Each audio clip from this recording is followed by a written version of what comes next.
Good evening, everyone. Magandang gabi po sa ating lahat. Welcome to our evening service. Okay, so before we start, inananya ko pong bawat sana. So we close our eyes and let's bow down our heads. Let's go to the Lord in prayer. Father, we thank you and adore you once again for this evening, for this time that we had. Pagpalain niyo po yung mga banal na salita na muli po ay maging pagpapala sa bawat isa po sa amin. Talk to us, Panginoon, by your message and help your humble servant to preach this with clarity and unity, Panginoon. And patawarin niyo po kami, Panginoon, kung may mga kasalanan po kami na nakikita niyo po sa aming kalagitnaan. Please do forgive us. Wala pong hindrances as we receive your blessing sa inyong mga salita sa oras po na ito. Thank you, Father. We love you. In Christ's name we pray. Amen. Okay? Muli po, magandang gabi. So, ang mensahe po ngayon sa gabi pong ito ay pinamagatan ko pong our pastor as our leader. Kasi birthday po ng ating minamahal na pastor ngayon. So, this message is in line po sa kanilang kaarawan sa gabi pong ito. Okay, so hopefully hindi lang po sila yung ma-bless, but sa atin po bilang mga mananampalataya, as we tackle to this message or this story kay Moses, ay may mga mag-gain po tayo, mga insights or some lessons. Okay, so once again, our pastor as our leader. Okay, so it's a birthday message for the pastor. So happy birthday po, pastor. Okay, so introduction. So let's first read yung nasabi ko po kanina, yung nabasa po natin sa text po natin about Exodus chapter 3 verse 1 to 16. Okay, so introduction, nakikita po natin dito na being pastor is not an easy task. Napakahirap po ang isang gawain ng isang pastor, isang lingkod po ng Diyos. It's not an easy calling actually. They will devote their time for how many years in Bible college to study and learn from the Word of God. Tapos after po niyan, sa biyaya po ng Diyos, they will study sa Bible school, kung saan po ang leading po sa kanila ng Diyos, and then doon po nila sasagutin ang panawagan ng Diyos. But first thing, before the first point na sa gabi pong ito, titignan po natin yung mga qualifications po ng isang pastor, isa pong lingkod ng Diyos, or isang man of God. So may 1 Timothy, unahin natin 1 Timothy chapter 3, verse 1 to 7. Okay? 1 Timothy chapter 3, verse 1 to 7. Sabi niya, this is a true saying. If a man desire the office of a bishop, okay, so alam po natin, ang bishop is synonymous in the word of pastor. He desireth a good work. Kailanman, hindi po naging mali. Kung gusto po natin na maging lingkod ng Diyos, sabi ng Bible, it's not hindi po yan bad work, but the Bible says, it's still good work. A bishop or a pastor then must be blameless, the husband of one wife, vigilant, sober, of good behavior, given to hospitality, apt to teach, not given to wine, no striker, not greedy of filthy lucre, but patient, not a brawler, not covetous, one that ruleth well his own house, having his children in subjection with all gravity. For if a man know how to rule his own house, how shall he take care of the church of God?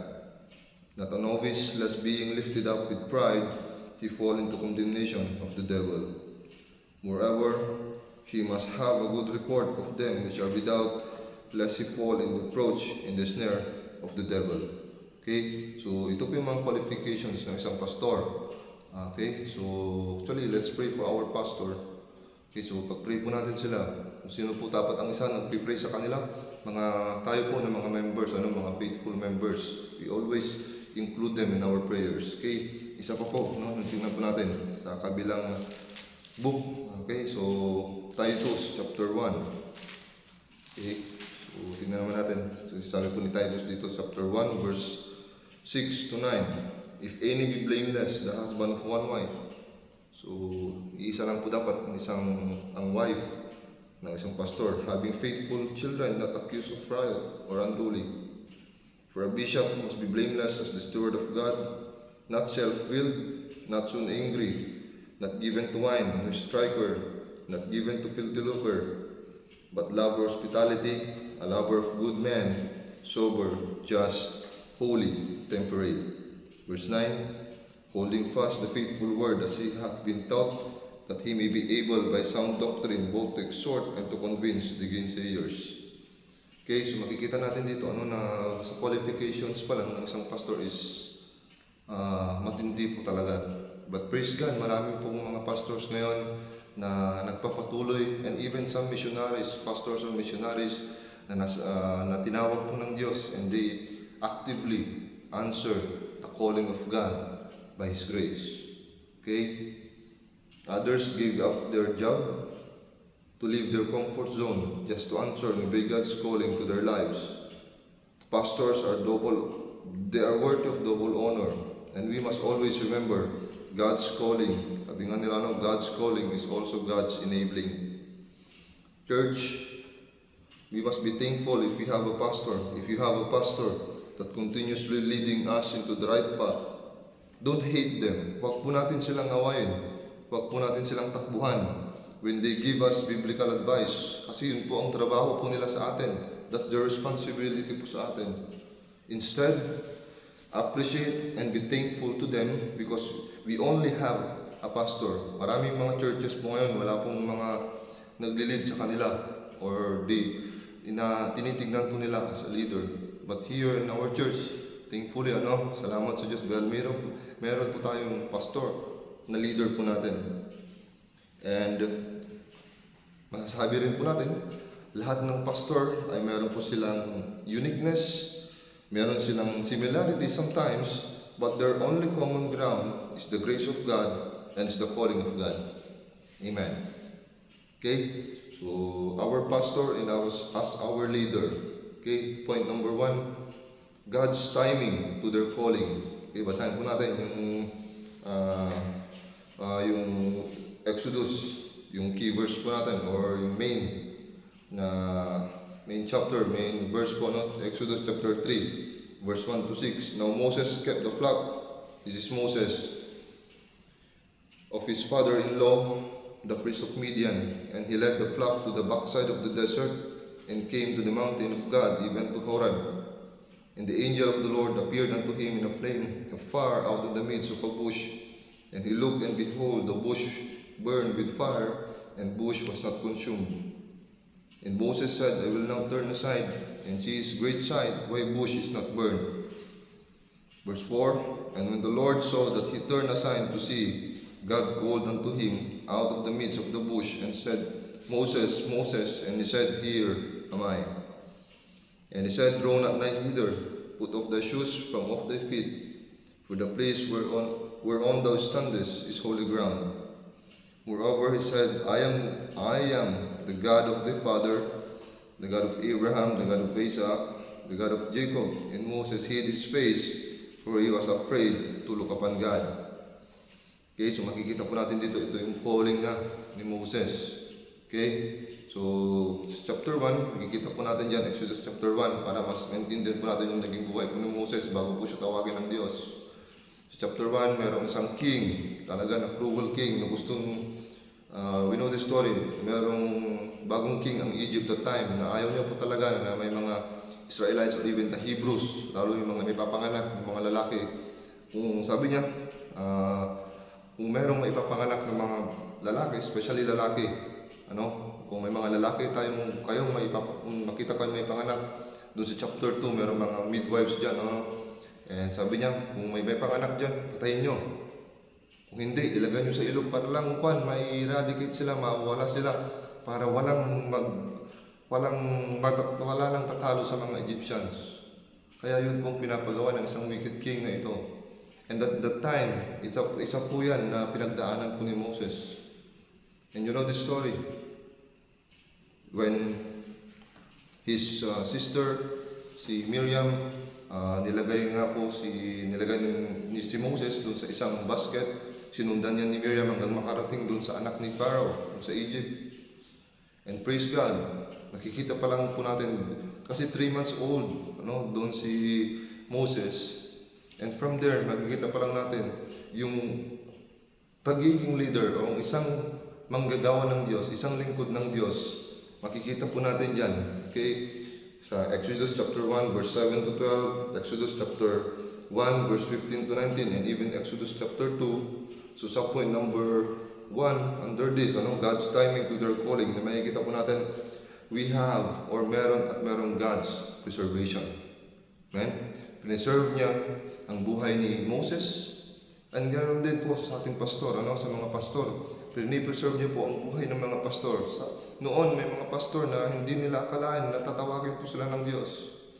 Mostly, and karamihan, lahat ng mga pastor ay may mga, lahat naman na may mga pinagdaanan before sila talagang tinawag po ng Diyos. Sometimes, yung iba na papasubo sa mga trouble noon, hindi pa nila kilala ang tunay na Diyos. Yung mga bisyo, ang alak, ganyan, magulo. And look at what God did sa buhay po ni Moses. Same thing sa buhay po ng pastor. He preserved, hindi lang makikita dito, God's preservation. Pangalawa, sa point number letter B, meron din God's protection sa kanila. Okay? Kung meron preservation, meron din protection. Kung paano mo sila iningatan ng Diyos para lang mapagtagumpayan yung calling or yung panawagan po ng Diyos sa kanilang buhay. Speaking of Moses, and last point is God's provision. Where God guides, He provides. Kaya naniniwala po ako, lahat ng lingkod ng Diyos, lahat ng man of God ay hindi po nagpapabaya ang Diyos, and God provides for their needs. Okay? Where God guides, He provides. Yung isa pong sinabi ko na naman kanina, God's calling is also God's enabling. Yun ang naging buhay ni Moses. And you know, the life of Moses, naging leader siya ng Israelites at siya po ang ginamit ng Diyos para makalabas ang mga Israelites doon sa Egypt way back the time. Amen? So siya ang naging leader po nila. Same thing sa ating church. Our pastor as our leader. Amen. So, second point po tayo. Pangalawa po, our pastors, our leader. Yung una, God's timing to their calling. Pangalawa, God's leading naman, God's leading to their calling. Basahin po natin. Exodus chapter 3, verse 7 to 10. And the Lord said, I have surely seen the affliction of my people which are in Egypt. Nakita ng Diyos na nahihirapan yung mga Israelites. So kailangan niya ng isang tao na maglilid sa kanila palabas ng Israelites. And have heard their cry by reason of their taskmasters, for I know their sorrows. And I am come down to deliver them out of the hand of the Egyptians, and to bring them out of the land unto good land and large, unto land with milk and honey, unto the place of Canaanites, and the Hittites, and the Amorites, and the Perizzites, and the Hivites, and the Jebusites. Now therefore, behold, the cry of the Lord, the children of Israel, is come unto me, and I have also seen the oppression wherewith the Egyptians oppressed them. Okay, verse 10, sabi niya kay Moses, ang ating Panginoon, come now therefore, and I will send thee unto Pharaoh, that thou mayest bring forth my people, the children of Israel, out of Egypt. Okay? Wala nang ibang tinawag ang Diyos kundi si Moses. Hindi na nagdalawang isip ang Diyos na si Moses ang gagamitin niya para po ilabas ang mga Israelites palabas doon sa Egypt at papunta sila sa Canaan, sa Promised Land. Okay? Kaya sa ating pastor, we will appreciate their calling. Kaya makikita po dito, point number 2, God's leading to their calling. Okay? Diyos pa rin po ang naglilid sa kanilang calling. Hindi po yung pastor ang naglilid sa kanyang sarili para makita niya yung kanyang calling, leading pa rin po yan ng Diyos. Kailanman hindi nagkamali ang Diyos sa mga tao na gagamitin niya. Amen? Hindi po nagkamali ang Diyos sa mga gagamitin niya. Pastor man yan, deacon man yan, missionary man yan, missionary wife man yan, teachers, lahat Sunday school teachers, hindi po nagkamali ang Diyos sa pagpili sa mga taong ito, especially our pastor, na siya po ang nilagay ng Diyos dito po sa church. Lalo ng mga pastors, missionaries, handa nilang iwanan ang kanilang kinagisnan na comfort zone just to obey the calling and the leading of God to their lives. Amen? So, perfect example here is nung si Abraham tinawag ng Diyos, Genesis chapter 12, verse 1 to 5. Genesis chapter 12, verse 1 to 5. Now the Lord had said unto Abraham, Get thee out of thy country, and from thy kindred, and from thy father's house, unto a land that I will show thee. And I will make thee a great nation, and I will bless thee, and make thy name great, and thou shalt be a blessing. And I will bless them that bless thee, and curse him that curseth thee, and in thee shall all families of the earth be blessed. So Abraham departed, as the Lord had spoken unto him, and Lot went with him, and Abraham was 75 years old, or 75 years, when he departed out of Haran. And Abraham took Sarai his wife, and Lot his brother's son, and all their substance that they had gathered, and the souls that they had gotten in Haran, and they went forth to go into the land of Canaan, and into the land of Canaan they came. Okay, so 70 yung tinawag ng Diyos si Abraham dito. Makikita natin dyan na medyo matanda na siya, may edad na siya, 75 years old. Leading pa rin po yan ng Diyos kung saan kanya dadalhin. Okay, so makikita nito sometimes, the leading of the Lord is really hard to understand. It may not come to the point we feel puzzled, pero ang real victory is alam natin, Diyos pa rin ang nagli-lead. Amen. Okay, so yun po makikita natin dyan. Meron din sa Acts chapter 9, verse 19 to 24. Okay, it will be full of discouragement, but in the end, God is still able. It is proof that whatever happens is still His will be done to our life, to their lives. Mga pastor, kung saan tayo nilid ng Diyos, kung saan man tayo nilid ng Diyos balang araw, be faithful and multiply. Amen. Okay? So, sa last point na po tayo about our pastor as our leader. Una, God's timing to their calling. Pangalawa, God's leading to their calling. And lastly, makikita po natin dito that the pastor or the God's promises to their calling. May pangako po ang Diyos sa kanilang mga buhay, sa kanilang calling. See that in verse 11 hanggang 16. And Moses said unto God, Who am I that I should go unto Pharaoh, that I should bring forth the children of Israel out of Egypt? Verse 12, ito na yung isang pangako ng Diyos kay Moses. And he said, Certainly I will be with thee, and this shall be a token unto thee, that I have sent thee. When thou hast brought forth the people out of the Egypt, you shall reserve God upon this mountain. And Moses said unto God, Behold, sabi niya, when I come unto the children of Israel, and shall say unto them, The God of your fathers hath sent me unto you, and they shall say to me, What is his name? And shall say unto them, And God said unto Moses, I am that I am. And he said, Thou shalt say, The children of Israel, I am, hath sent me for you. Okay? Kapag Diyos ang nangako, hindi mapapako. Amen? Kapag Diyos ang nagtawag, sigurado ang tawag. Kapag Diyos ang nangako, sigurado. Kapag Diyos ang nangako, mangyayari po yan. Okay? Sa buhay niya, marami pong promises ang Diyos, especially to the pastors. Okay? So, hindi niya pababayaan, hindi kanya pababayaan sa leading niya, hindi niya pababayaan yung calling na binigay niya po sa iyo, sa inyo, okay, sa atin po, na meron po sa ministry, especially sa pastors. So, makikita po natin dito, if you follow and obey, Sabi ng Diyos, I will be with thee. Second subpoint, He will be our pattern. Ang pastor, ang pattern lamang po nila, hindi yung sarili nila, hindi yung church building, pero ang nagiging pattern po nila yan. In Exodus chapter 4, verse 11 to 13, nakikita po, ang pattern po nila ay ating Panginoong Jesucristo. Wala na pong iba. Not them, hindi po yung sarili po nila. Panginoon lamang po ang nagiging pattern or example na tinitignan po nila in the ministry. And promises, subpoint number 3, yung promises na makikita po natin dito, sustaining grace ng Diyos sa kanila. Okay, marami po, yung sustaining grace ang isang ma-appreciate po natin sa buhay po ng mga pastor, sa buhay po ng ating pastor. Lalo po ngayon, nagdagdagan po yung edad nila. Okay, sustaining grace po yan ng Diyos. And lastly, it is, we have an unchangeable God na hindi po nagbabago. That's a promise of God.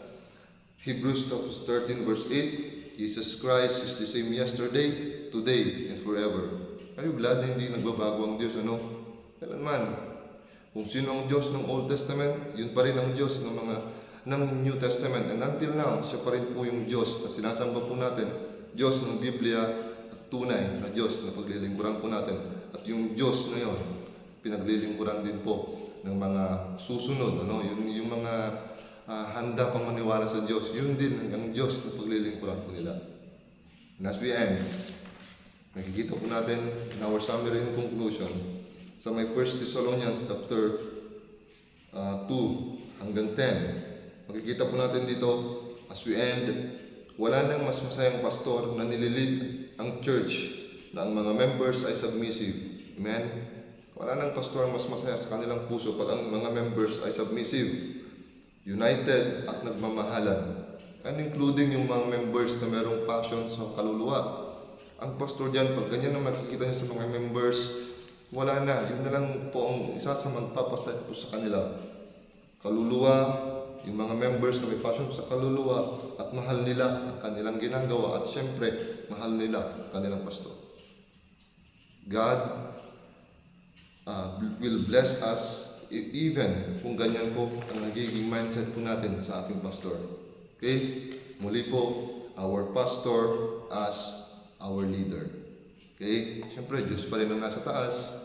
Sila yung under shepherd. Pero ang nagli-lead talaga sa isang church, ay wala na pong iba kundi ang ating pastor.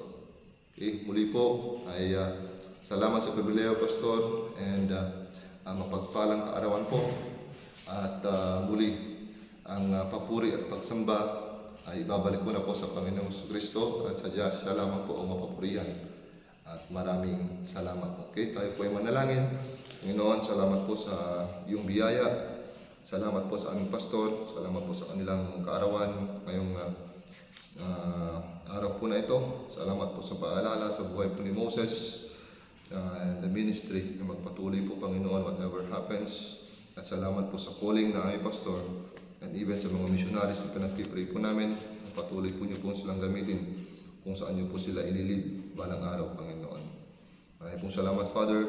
In Christ's name we pray. Amen and amen. Magandang hapon po sa ating lahat. Amen po.